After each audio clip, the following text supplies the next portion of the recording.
સુરેન્દ્રનગરના કોંઢ ગામની અંદર થોડા દિવસ અગાઉ જે ઘટના બની એ ઘટનાના પડઘા ગુજરાતભરમાં પડ્યા, પરંતુ હવે આ ઘટના જે છે એ વધુ ઉગ્ર સ્વરૂપ ધારણ કરતી જઈ રહી છે, કારણ કે ગઈકાલે ફરી એકવાર સુરેન્દ્રનગરના કોંઢ ગામના જે ખેડૂતો છે એ રસ્તા પર ઉતર્યા હતા. રાજકોટ સ્ટેટ હાઈવે આ ખેડૂતોએ ચક્કાજામ કર્યો હતો અને ત્યારબાદ પોલીસ દ્વારા 20થી વધુ ખેડૂતો જે છે એમની અટકાયત કરવામાં આવી હતી. આખો મામલો શું છે, ખેડૂતો કઈ માંગણીઓને લઈને રસ્તા પર ઉતર્યા હતા, રસ્તા પર ઉતર્યા બાદ શું થયું, પોલીસ જ્યારે ખેડૂતોને ડિટેઇન કરીને લઈ ગઈ ત્યારે ત્યાં જઈને શું થયું, બધી જ વિગતો મેળવ્યા અહેવાલમાં. જય હિન્દ, BSI ટીવી ન્યૂઝ પર આપની સાથે હું છું નિધિ ગઢવી.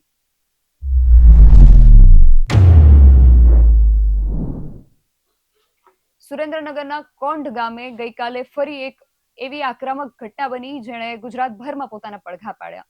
આ ઘટના શું હતી, શરૂઆત ક્યાંથી થઈ, ખેડૂતોએ શા માટે સ્ટેટ હાઈવે ચક્કાજામ કરવો પડ્યો, બધી જ વિગતો આજે મેળવી છે અને આ વિગતો આપવા માટે આજે કોંઢ ગામના ખેડૂતો જ આપણી સાથે જોડાયા છે. કોંઢ ગામથી શક્તિસિંહ ઝાલા આપણી સાથે જોડાયા છે. શક્તિભાઈ, BSI ટીવી ન્યૂઝમાં આપનું ખૂબ સ્વાગત છે. અને ગઈકાલે જે આખી ઘટના બની હતી, સૌથી પહેલા તો એની શરૂઆત ક્યાંથી થઈ, કઈ માંગણીઓને લઈને ખેડૂતો રસ્તા પર ઉતર્યા હતા, એ આખો ઘટનાક્રમ શું હતો એ તમારી પાસેથી જાણવો છે. બેન, આ વાત કરીએ તો આ લડાઈ આજે આજકાલની અમારી લડાઈ નથી. આ લડાઈ અમારા 6 મહિનાથી લડાઈ લડીએ છીએ અમે, કે હળવદથી વટામણ સુધી 765 kV આ લાઈન છે. એ લાઈનમાં અમે 5 વખત કલેક્ટરશ્રીને આવેદન દઈ આવ્યા છીએ, કલેક્ટર સાહેબ સાથે બેઠક કરી આવ્યા છીએ, 2 વખત મુખ્યમંત્રી સાહેબ સાથે વાત કરી છે અને બધી સાથે કન્ટિન્યુ બેઠક કરી છે. તો એ છતાંનો કોઈ નિકાલ ન આવે તે હવે અમે એક આંદોલનનો માર્ગ અપનાવ્યો છે. કે બધાય જોઈ શકે છે કે તમામ ન્યૂઝમાં કે આપના BS9માં ચલાવ્યું હતું કે પોલીસ કેમ કે ખેડૂત આતંકવાદી હોય એ રીતનું વર્તન કરવા માંડે છે. કાલે અમારી માંગ એ જ હતી કે સમજો નવસારીની અંદર વાણિજ્ય હેતુ પ્રમાણે વળતર ચૂકવવામાં આવે છે, તો સુરેન્દ્રનગર જિલ્લાને કેમ જંત્રી પ્રમાણે વળતર ચૂકવવામાં આવે છે? એટલે અમારી એવી જ માંગ હતી કે જે નવસારીને વાણિજ્ય હેતુ પ્રમાણે વળતર ચૂકવું છે, તો સુરેન્દ્રનગર જિલ્લો વાણિજ્ય હેતુ પ્રમાણે જ વળતર ચૂકવવામાં આવે. જમીનના જે અત્યારે જમીન માર્કેટ જે ભાવ છે એના 4 ગણા ખેડૂતોને વળતર ચૂકવવામાં આવે, નહીં કે જંત્રી તો બેન 2011ની જંત્રીનો પ્રમાણે ભાવ આ ચૂકવે છે. 2011ની જંત્રી કોંઢ ગામની 64 રૂપિયા છે, એના 200% લેખે 382 રૂપિયા અમને સ્ક્વેર મીટરે ચૂકવવાના થાય છે. અને અમને સ્ક્વેર મીટરે 382 રૂપિયા ચૂકવે છે. અત્યારે 2026 ચાલે છે અને જંત્રી 2011ની લાગુ કરે છે. તો આમાં ચોખ્ખું જ દેખાય છે કે ખેડૂતોને સીધું અન્યાય થાય છે. એટલે અમે ધારાસભ્યશ્રીને રજૂઆત કરી હતી, કોઈ અમારી વાત ધ્યાને ન લેતા હતા. એના જ કારણે અમારે કાલે આ રોડ ચક્કાજામ કરવો પડ્યો. રોડ ચક્કાજામ કરવાનું મુખ્ય કારણ એ કે જ્યાં સુધી અમારું માંગ નહીં સ્વીકારવામાં આવે, યોગ્ય વળતર નહીં આપવામાં આવે, ત્યાં સુધી અમે આવા કાર્યક્રમ આપતા રહેશું.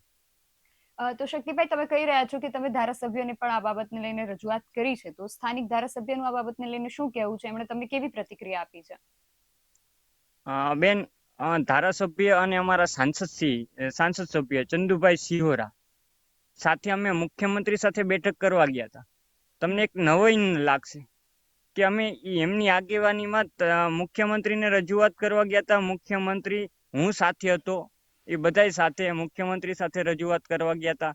મુખ્યમંત્રીને રજૂઆત કરી, અમે ધારાસભ્યએ રજૂઆત કરી કે નવસારી જિલ્લાની અંદર જે વાણિજ્ય હેતુ પ્રમાણે તમે ચૂકવ્યું છે એ સુરેન્દ્રનગર જિલ્લાને અને ધાંગધ્રા તાલુકાને ચૂકવવામાં આવે.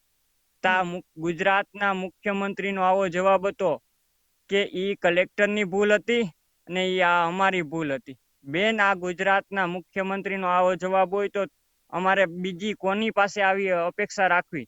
ગુજરાતના મુખ્યમંત્રીનો આવો અમને જવાબ આપ્યો હતો. મહારાજ કાને સગા કાને સાંભળેલા શબ્દ છે બે. હવે એમની પાસે શું અમે અપેક્ષા રાખીએ મુખ્યમંત્રી પાસે? એટલે એમણે એવું કહ્યું કે આ અમારી ભૂલ હતી કે કલેક્ટરની ભૂલ હતી, તો પછી હવે એ ભૂલને સુધારવા માટે શું કરવાનું? કે હવે વાણિજ્ય હેતુ પ્રમાણે ચૂકવવાના નથી થતા, તમને જંત્રી પ્રમાણે ચૂકવવાના છે. તો અમે એમ કહી છીએ કલેક્ટરને રજૂઆત કરી હતી પછી તો કલેક્ટર કોઈ કલેક્ટરને આ ઉપરથી જ મોઢા બંધ કરી દીધા. કલેક્ટર SP કોઈ આનો જવાબ આપતા નથી અને ખાલી ફક્ત ને ફક્ત ગોળ ગોળ વાતો કરે છે. અને અમે કીધું કલેક્ટર, તો કલેક્ટર એમ કહે છે કે તમને અન્યાય થતો હોય તો કોર્ટમાં જાઓ. તો અમે આ બધા આખું આ પ્રશાસન છે જે સિસ્ટમિક છે, તો આ પ્રશાસનને શું કામ રાખ્યું છે? જે અન્યાય થતો હોય ન્યાય એને નિકાલ ન કરે તો આ કોર્ટમાં જાવ. તો આ આખી સરકાર જે અમે ચૂંટીને ધારાસભ્યને ગાંધીનગર સુધી મોકલ્યા છે, આ આખા ગુજરાતે ચૂંટીને મુખ્યમંત્રી તરીકે બેસાડ્યા છે, તો બધાને કોર્ટમાં જ જવું હોય તો આ સરકારનું વિસર્જન કરી નાખવું જોઈએ.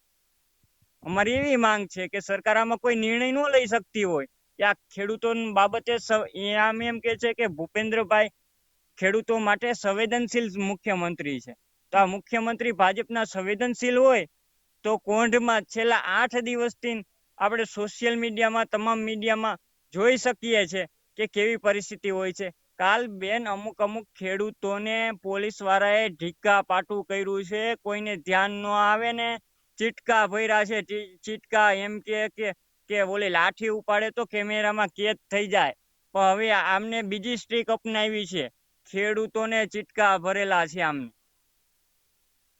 મારો આગળનો પ્રશ્ન એ જ હતો, ગઈકાલે 20 થી વધુ ખેડૂતોની અટકાયત કરવામાં આવી, તો એ અટકાયત શેની હેઠળ કરવામાં આવી? પછી અટકાયત કર્યા બાદ આગળ શું થયું, એ આખો ઘટનાક્રમ શું હતો? અમે રોડ ચક્કાજામ કર્યો હતો. પછી ડીવાયએસપી સાહેબ ને આવ્યા કે આમ જનતાને નુકસાન થાય છે તો તમે પ્લીઝ મહેરબાની કરીને રોડ ખુલ્લો કરો. તો અમારી એવી જ માંગ હતી, કઈ વાંધો નહીં, કે જાહેર જનતા હેરાન ન થાય. એટલે અમે બધાય ખેડૂતો એવો નિર્ણય કર્યો કે જાહેર જનતા છે એને રસ્તો ખુલ્લો કર્યો. નહીં કે અમે ફક્ત ને ફક્ત પાવરગ્રીડ કંપની વાળા જે છે તેને જ અટકાવીને રાખ્યા. અમે રસ્તો ખુલ્લો કરી દીધો અને જેમ રાબેતા મુજબ હતું એ રસ્તો ચાલુ કરી દીધો. કંપનીને જવા ન દીધી. 12 વાગ્યા સુધી કંપની વાળા પાછા વહી ગયા, બીજા રસ્તેથી કામ ચાલુ કરવા ગયા અને ખેતરોમાં કામ ચાલુ કરવા ગયા ને એટલે અમે ત્યાં કામ બંધ કરાવવા ગયા. અમે એમ કીધું અમને યોગ્ય વળતર ન મળે ત્યાં સુધી કોઈ જ પ્રકારનું અમે ખેતરમાં મંજૂરી નથી આપતા. અને અમને ડીવાયએસપી સાહેબે અમને લેખિત આપ્યું હતું, તમામ ખેડૂતોની સહી છે, ડીવાયએસપી સાહેબની સહી છે ને બધાની છે. તોય છતાં ત્યાં કણે અમે કામ બંધ કરાવવા ગયા ને એમાં અમારા 23 ખેડૂતોની અટકાયત કરવામાં આવી હતી. પછી એ ખેડૂતોની અટકાયત કરવામાં આવી છે, એમને છોડી મૂક્યા કે હજુ એમને લોકઅપમાં રાખ્યા છે? પછી 23 ખેડૂતોની અટકાયત થઈ હતી. પછી અમે અમારા ગામના બધા આગેવાનો સાથે અમે ધાંગધ્રા પોલીસ સ્ટેશને ગયા. અમે કીધું હવે સાહેબ અમે શું બાબતે ગુનો કર્યો છે, તો અમને આ બધા અમારા ખેડૂત ભાઈઓની તમે અટકાયત કરી છે, કયા બાબતે અમારી અટકાયત કરી છે? તો એમની પાસે કોઈ જવાબ નહોતો. અને અમે કીધું તમારે આવી રીતના જ રાખવા હોય તો સમગ્ર અમે ગામ આવીને અમે જેલ ભરું આંદોલન કરશી. તો સમગ્ર ગામની અમારી તૈયારી છે. અહીંયા અમારા આ 23 નહીં, આખા ગામને જેલમાં પૂરી દો, આખા ગામ ઉપર કેસ કરો. અમે બધા અહીંયા છે. તો એમને પછી તરત જ 5-10 મિનિટમાં અમારા 23 ભાઈને ડિટેન કર્યા હતા. એમને છોડી મૂક્યા રાતે 8 વાગે. અને એમને જ્યાં સુધી લોકઅપમાં રાખ્યા હતા એ દરમિયાન પોલીસનું આ ખેડૂતો સાથે વર્તન કેવું રહ્યું? નહીં, લોકઅપમાં નથી રાખ્યા બેન, એક રૂમમાં બેસાડ્યા હતા. અમારી માંગ એવી જ હતી, જો અમે કોઈ ગુનો કર્યો નથી, તમે લોકઅપમાં અમને ન રાખી શકો ખેડૂતોને. કેમ કે તો અમને લોકઅપમાં રાખવાનો હોય તો અમારી ઉપર FIR પાડો. કઈ કલમ છે એ લોકઅપમાં રાખ્યા જ નહોતા, એક રૂમમાં બેસાડીને રાખ્યા હતા. અને અમે એમ કીધું જ્યાં સુધી અમારી માંગ નહીં સ્વીકારવામાં આવા આંદોલન અમારા ચાલુ રહેશે. અને શક્તિભાઈ, એક બીજી એ પણ વસ્તુ તમારી પાસેથી સમજવી છે કે જ્યારે પોલીસ વચ્ચે ને ખેડૂતોને ઘર્ષણ થયું ત્યારે વીજ કંપનીના જે કર્મચારીઓ હતા એ પોલીસ પ્રોટેક્શનની સાથે ત્યાં સીધા જ કોઈ ખેડૂતના ખેતરમાં કઈ રીતે પહોંચી શકે? એ લોકોએ અગાઉ તમારી સાથે ખેડૂતો સાથે વાતચીત કરી હતી કે પછી કઈ રીતે આની પહેલા શું બન્યું હતું? મારે એ પૃષ્ઠભૂમિ સમજવી છે. બેન, આમાં કોઈ ખેડૂતોને લીગલ નોટિસ નથી આપવામાં આવી. આમાં પેલા વાત કરું ને કે આ 765 kV ની અંદર જે CRC નું લાયસન્સ લેવાનું હોય કેન્દ્ર સરકારમાંથી, એમને CRC નું લાયસન્સ અમે માંગ્યું. CRC નું લાયસન્સ પણ એમની પાસે આ પાવરગ્રીડ કંપની પાસે નથી. પછી અમે એમની પાસે કે જે તમામ ન્યૂઝની અંદર કે ઇલેક્ટ્રોનિક મીડિયા હોય કે પ્રિન્ટ મીડિયા હોય કે એમાં રાજપત્ર હોય, રાજપત્રની અંદર એવું જાહેરાત કરેલી હોય આટલા આટલા ગામ આવશે, આટલા આટલા સર્વે નંબર આવશે, આટલા આટલા ખેડૂતો આવશે. કોઈ પણ વ્યક્તિને આમાં વાંધો હોય તો કલેક્ટર પાસે આ જાય અને વાંધો અજકો લેવામાં આવે. હજી સુધી એનું રાજપત્ર કોઈ ગુજરાતી પ્રિન્ટ મીડિયામાં નથી આપ્યું. ખાલી ઇંગ્લિશ જે દિલ્હી જે છે, દિલ્હીના પ્રિન્ટ મીડિયાની અંદર રાજપત્ર જાહેર કરવામાં આવ્યું છે. દિલ્હી તો આ થાંભલા નખાતા નથી, ગુજરાતની અંદર થાંભલા નખાય છે, તો ગુજરાતની અંદર શું કરવા આ રાજપત્ર પ્રિન્ટ મીડિયામાં નથી આપવામાં આવતું? પેલો સવાલ તો અમારો ન્યા જ. બીજી વાત કરીએ કે કલેક્ટર શ્રી જે આના જે મૂલ્યાંકન સમિતિ રચવામાં આવે, મૂલ્યાંકન ખેડૂતોની મૂલ્યાંકન, આને ટૂંકમાં કહી તો DLVC રચવામાં આવે કે એમાં ખેડૂતોના 2 સભ્યો હોય, કંપની અને મેજિસ્ટર એટલે કે કલેક્ટર શ્રી.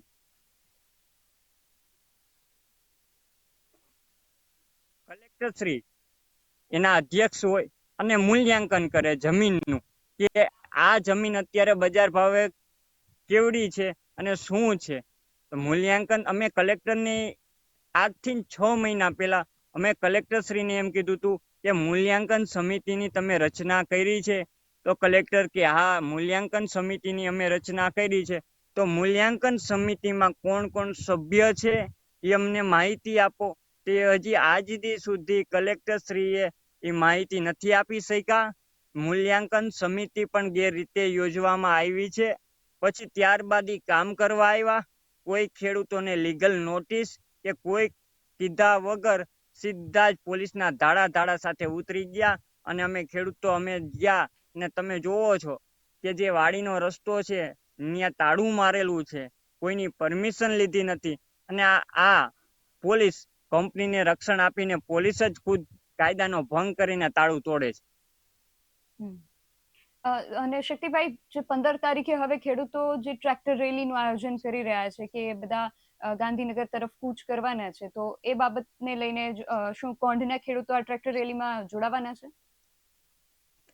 ચોક્કસપણે અમે સરકારને ચેતવણી આપી છે, ધારાસભ્યને, મુખ્યમંત્રીને ચેતવણી આપી છે કે તમે અમારા કોંઢ ગામનો મુદ્દો વહેલાસર તમે અમને યોગ્ય વળતર નહીં આપો તો અમારી આખા ગામની 15 તારીખે પૂરેપૂરી ટ્રેક્ટર લઈને ગાંધીનગર જવાની પૂરેપૂરી તૈયારી અમે છીએ.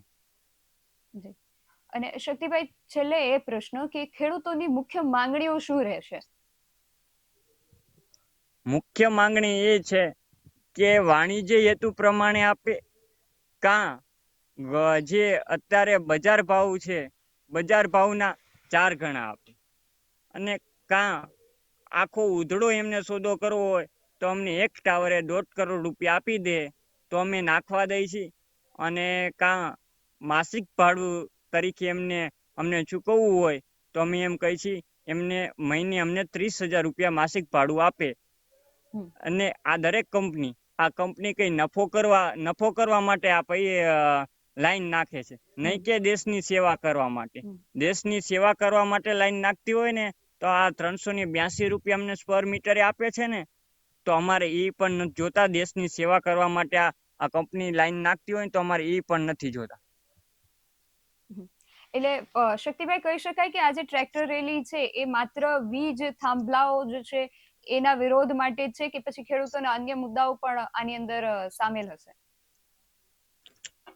એના 1-2 મુદ્દા છે, અને મુખ્ય મુદ્દો તો આ વીજ લાઈન છે, હેવી હાઈ ટેન્શન લાઈન જે અત્યારે નીકળે છે અને ભવિષ્યમાં નીકળવાની છે, એ બાબતે જ મુખ્ય મુદ્દો તો આ જ છે, હેવી લાઈન બાબતે.